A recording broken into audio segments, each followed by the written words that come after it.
My name is Lahib Jaddo.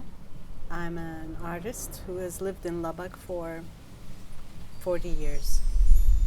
I moved to the United States in 1977, and I got my education in architecture, then art.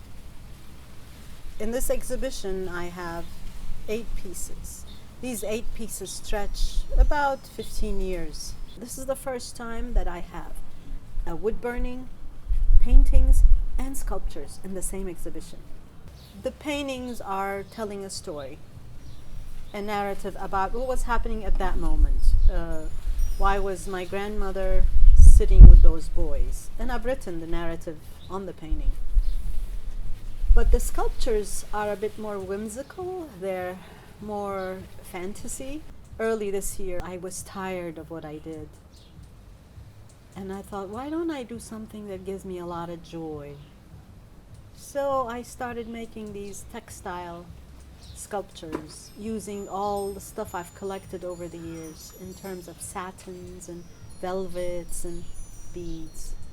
And I was so excited about the first one. I kept on making them and making them until I ended up with 7 of them, and each of one has a different story.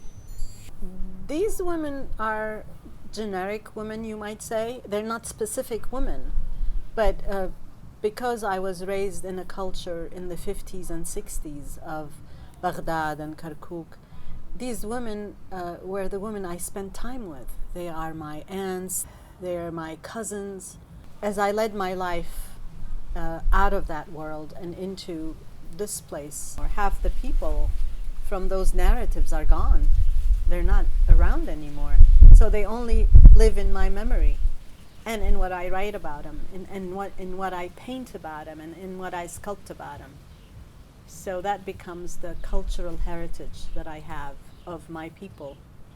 I guess these sculptures are kind of a memory of all of that.